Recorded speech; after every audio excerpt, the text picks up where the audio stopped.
आज हम 10th class के विद्यार्थियों को रस के विषय में बताएंगे। काव्य का अध्ययन करने से जो हमें आनंद की अनुभूति होती है उसे हम रस कहते हैं। जब हम कोई कहानी, कविता, नाटक, उपन्यास, रेखाचित्र, फिल्म आदि को देखते हैं, पढ़ते हैं या सुनते हैं तो हमारे अंदर दो प्रकार की अनुभूति होती है। एक अनुभूति होती है दुख की और दूसरी अनुभूति होती है सुख की। और दुख और सुखों की जो यह अनुभूति होती है इसे ही हम क्या कहते हैं? रस। भाव ये है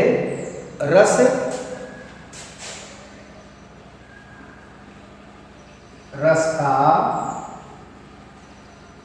तात्पर्य होता है, रस का तात्पर्य होता है काव्य में सुख एवं दुख की अनुभूति प्राप्त करना। अब ये जो रस होता है इसके कुछ अंग होते हैं, अवयव।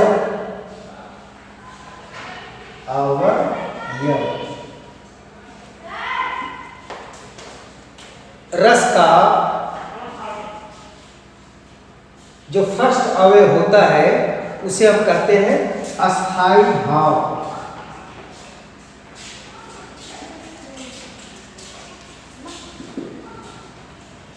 अस्थाई भाव।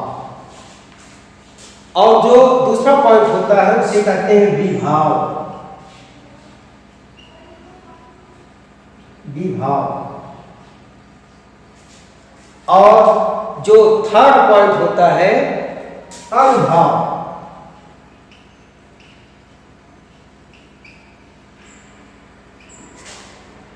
और इसके बाद जो फोर्थ पॉइंट होता है उसे कहते हैं संचारी भाव।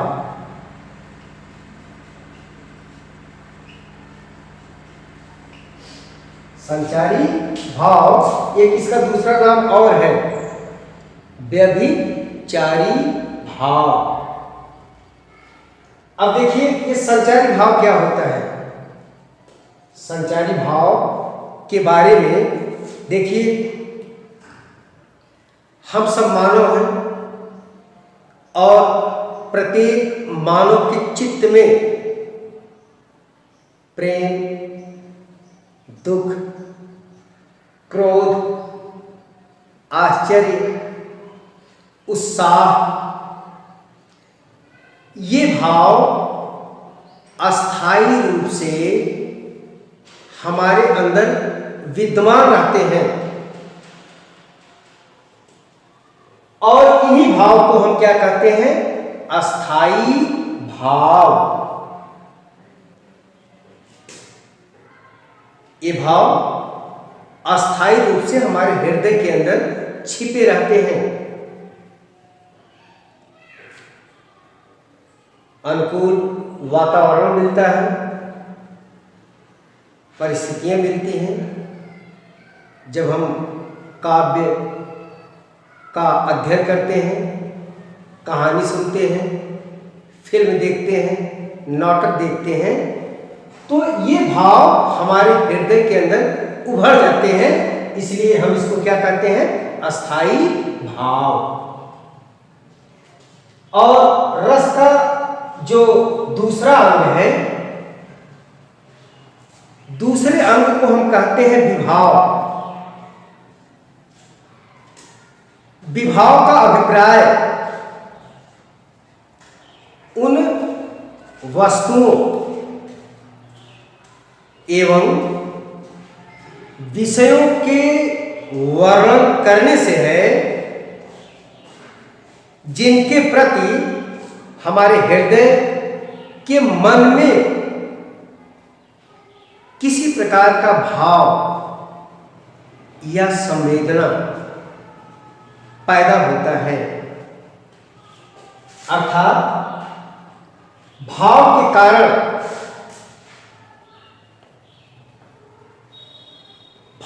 कारण होते हैं और भाव के जो कारण होते हैं उन्हें ही हम कहते हैं विभाव। विभाव का अर्थ होता है नया भाव। हमारे अंदर जो नए भाव पैदा होते हैं उसे हम क्या कहते हैं? विभाव। ये भाव दो प्रकार के होते हैं। विभाव जो है ये दो प्रकार के होते हैं। एक होता है आलंबन और जो दूसरा होता है उसको हम कहते हैं उद्दीपन। आलंबन क्या है? जैसे नायक है, नायिका है, यानी ये पात्र है, नायक नायिका पात्र है और इन पात्रों के सहारे हमारे हृदय में जो भाव पैदा हो गया इसको हम कहते हैं आलंबन भाव। इसका पहला है, फर्स्ट है आलंबन। आलंबन का एक और अर्थ होता है सहारा। अब देखिए सहारा क्या हुआ? हीरो और हीरोइन, नायक और नायिका, स्त्री पुरुष, ये इसके एग्जाम्पल है। अब ये जो आलंबन भाव होता है इसके भी दो प्रकार होते हैं। नंबर एक होता है आश्रय, आश्रय, और इसके बाद जो दूसरा होता है उसे कहते हैं विषय। आश्रय और विषय ये जो है विभाव के यानी फर्स्ट रीजन आलंबन के प्रकार हो गए। और दूसरा होता है उद्दीपन। उद्दीपन जो होता है यह आश्रय के मन में उत्पन्न हुए अस्थाई भाव को तीव्र करने वाले विषयों की बाहरी चेष्टाओं और बाह्य वातावरण को हम क्या कहते हैं? उद्दीपन। उद्दीपन का दूसरा अर्थ होता है तेज करने वाला। उद्वेग, उद्दीपन, उद्वेग मन यानी फास्ट करने वाला, भाव को विभाव को बढ़ाने वाला, इसे हम क्या कहते हैं? उद्दीपन। अब आगे आपका थर्ड अनुभाव। अस्थाई भाव हृदय के अंदर छिपे रहते हैं और विभाव जो है वस्तुओं के वर्णन में छिपा रहता है। अब रह गया अनुभाव। अनुभाव अनु का अर्थ होता है जो पीछे चलने वाला होता है। पीछे अर्थात बाद में। अस्थाई भाव के उत्पन्न होने पर उसके बाद जो भाव उत्पन्न होता है उन्हें कहा जाता है अनुभाव। अनुभाव कई प्रकार के होते हैं। पहला हो गया सात्विक। सात्विक अनुभाव जो होता है, जो अनुभाव मन में स्वतः प्रकट होते हैं उन्हें कहा जाता है सात्विक अनुभाव। और दूसरा होता है कायिक अनुभाव। कायिक काया मीन्स होता है शरीर, और काय का अर्थ होता है शरीर के अंदर जो अनुभाव उत्पन्न होते हैं उसे कहा जाता है कायिक अनुभाव। और तीसरा है वाचिक, थर्ड है वाचिक। वाच यानी आवाज, वाणी को कहते हैं। यानी काव्य के अंदर हम देखते हैं नायक और नायिका द्वारा भाव दशा के कारण वचन में जो परिवर्तन पैदा होते हैं उनको हम क्या कहते हैं, वाचिक अनुभाव। और इसका फोर्थ है आहार्य। आहार्य आहार्य अनुभाव क्या होता है, नायक और नायिका है, वो प्रदर्शन करती हैं, उनकी वेशभूषा होती है, और इसको ही हम क्या कहते हैं, आहार्य अनुभाव। अब लास्ट में आता है आपका संचारी भाव, या इसका दूसरा नाम है व्यभिचारी भाव। संचारी भाव या व्यभिचारी भाव कौन सा भाव होता है, देखिए, मन के चंचल और अस्थिर विकारों को ही हम संचारी भाव कहते हैं। अस्थाई भाव जो है कि ये चेंज होता है, परिवर्तन होता है, और इसीलिए इसका नाम जो है संचारी भाव रखा गया है। काव्य के अंदर ये जो संचारी भाव है इसकी संख्या 33 बताई गई है, 33 बताई गई है। ये 33 क्या है, शंका है, निद्रा है, मद यानी नशा को कहते हैं, आलस्य, दीनता, चिंता, चिंता, मोह, अस्मृत, धैर्य, लज्जा, चपलता, आवेग, हर्ष, गर्व, विषाद, उत्सुकता, उग्रता, त्रास, यानी ये भाव उठते रहते हैं और नष्ट होते रहते हैं। और जब किसी काव्य की हम अनुभूति करते हैं तो ये भाव भी उठते हैं। अब देखिए, जो ये रस होता है,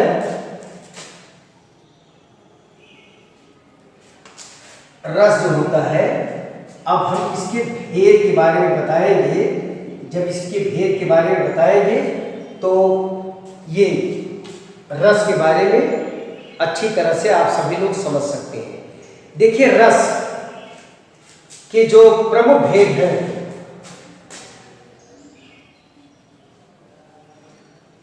इनकी संख्या कितनी है, 9 है। लेकिन कुछ ऐसे आचार्य हैं जो 2 भावों को और जोड़ दिए हैं इसके अंदर। इस प्रकार इसकी संख्या कितनी हो जाती है, 11। अब देखिए, इसका पहला जो है, रस का पहला भेद है श्रृंगार रस।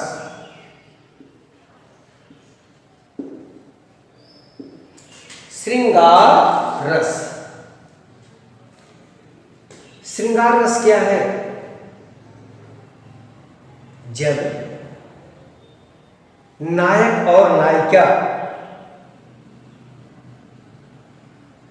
के मन में एक दूसरे के प्रति प्रगाढ़ प्रेम उत्पन्न हो जाता है, लगाव उत्पन्न हो जाता है, और इसके बाद यहां से विभाव, अनुभाव, संचारी भाव ये जागृत हो जाते हैं। उनके अंदर रतिका भाव उत्पन्न होता है, तो उसे हम कहते हैं श्रृंगार रस। और श्रृंगार रस का एक दूसरा नाम भी है, इसका दूसरा नाम है रस राज। रस राज, रसों का राजा। और जो श्रृंगार रस है इसके दो भेद हैं। नंबर एक है संयोग और दूसरा है वियोग। ध्यान दीजिए, ये श्रृंगार रस को रसों का राजा कहा जाता है। सबसे ज्यादा हर प्राणी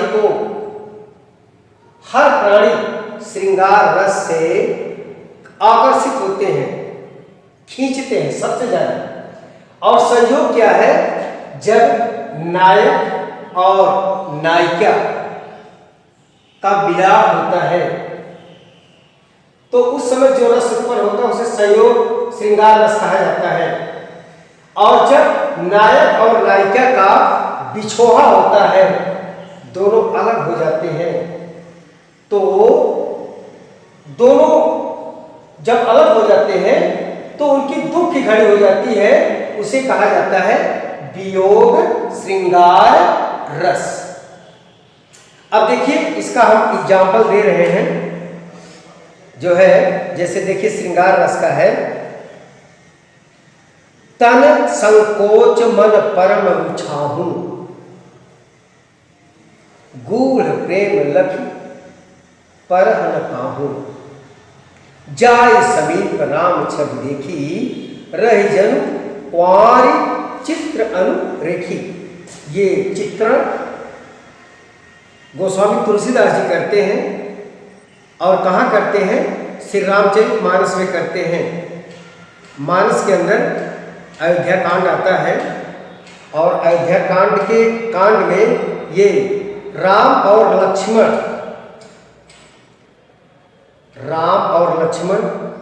जनकपुर की सैर करते हैं। और सैर करते समय जो है वहाँ की जो स्त्रियां हैं, विशेष रूप से सीता जी जो है, जब इनके स्वरूप को देखती हैं तो उनके अंदर खिंचाव पैदा हो जाता है, राम के प्रति प्रेम पैदा हो जाता है। और उसी के बारे में है तन संकोच मन परम छाहू। तन संकोच यानी लज्जा से भर गया है, लेकिन आंतरिक मन के अंदर आनंद, श्री रामचंद्र जी की छवि को देख करके आनंद पैदा हो गया है। कूढ़ प्रेम लखी परहन काहू, करे इतना वो प्रेम लव इतना शक्तिशाली बन गया कि वो बिछोहा हो नहीं सकता। जाय समीप राम छवि देखी, राम की सुंदरता को देख करके सीता जी ने अपने अंदर, अपने हृदय के अंदर दृढ़ संकल्प लिया, रही जन कुंवारी चित्र अनुरेखी। कह रहे कि जब तक इनका भाव, इनका मिलाप नहीं होगा, मैं कुंवारी ही रह जाऊंगी। अब देखिए इसके अंदर जो है, देखिए अब एक चीज समझिए इसमें, अस्थाई भाव। देखिए अस्थाई भाव, ये फर्स्ट पॉइंट हो गया। और इसके बाद रथ का अर्थ होता है प्रेम ही होता है। अब देखिए, अब इसमें अस्थाई भाव क्या है? देखिए अस्थाई भाव क्या है? रथ यानी श्रृंगार रस को रसों का राजा कहा जाता है। पार्ट दो होते हैं, संयोग और वियोग। और जो एग्जाम्पल हमने दिया कि तन संकोच मन परम उछाहू, गूढ़ प्रेम लखी परहन काहू, जाय समीप राम छवि देखी, रह जन कुंवारी चित्र अनुरेखी। इसको हमने एक्सप्लेन कर दिया है। अब इसके अंदर अस्थाई भाव क्या है? रति। और इसका आश्रय जो है, देखिए आश्रय आश्रय अभी आपको हमने बताया कि विभाव के 2 पॉइंट होते हैं। नंबर 1 आलंबन, नंबर 2 उद्दीपन। आलंबन का फर्स्ट पॉइंट है आश्रय और विभाव। अब देखिए इसमें आश्रय क्या है? नायिका। आश्रय कौन है? नायिका। नायिका को आश्रय किसका मिला? राम की छवि का, राम के रूप का नायिका मीन्स सीता जी, और नायक मीन्स श्री रामचंद्र जी। अब इसके बाद देखिए इसका दूसरा जो है विषय क्या है?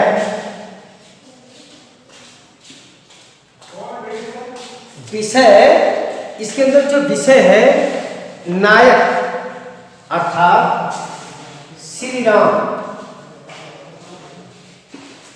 और इसके बाद इसमें उद्दीपन।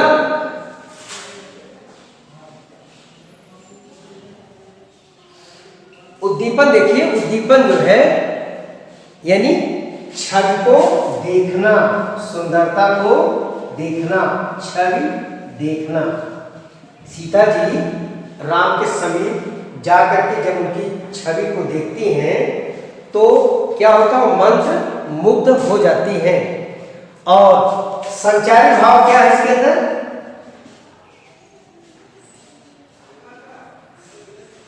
संचारी भाव जिसकी संख्या हमने 33 बताया कि ये भाव मन की चंचलता के कारण उत्पन्न होते रहते हैं, आते हैं और जाते हैं। अब इसमें जो है जड़वत रहना, जड़वत रहना। कौन जड़वत हो जाता है? सीता जी। सीता जी यानी सीता जी जड़वत क्यों हो जाती हैं? क्योंकि वे रामचंद्र जी के छवि को देख करके, उनकी सुंदरता को देख करके, यानी श्री रामचंद्र जी की जो सुंदरता है, इतने सुंदर थे कि उनका मन जो है शून्य हो गया, जड़वत हो गया। तो यह है आपका श्रृंगार रस। अब इसके बाद ठीक है बच्चों, देखिए ये चैप्टर जो है थोड़ा सा लॉन्ग है, और ये फर्स्ट हम अभी आपको श्रृंगार रस के बारे में बताए हैं, और इसके जो और प्रकार है, भेद है, प्रमुख भेद, इसको हम कल बताएंगे।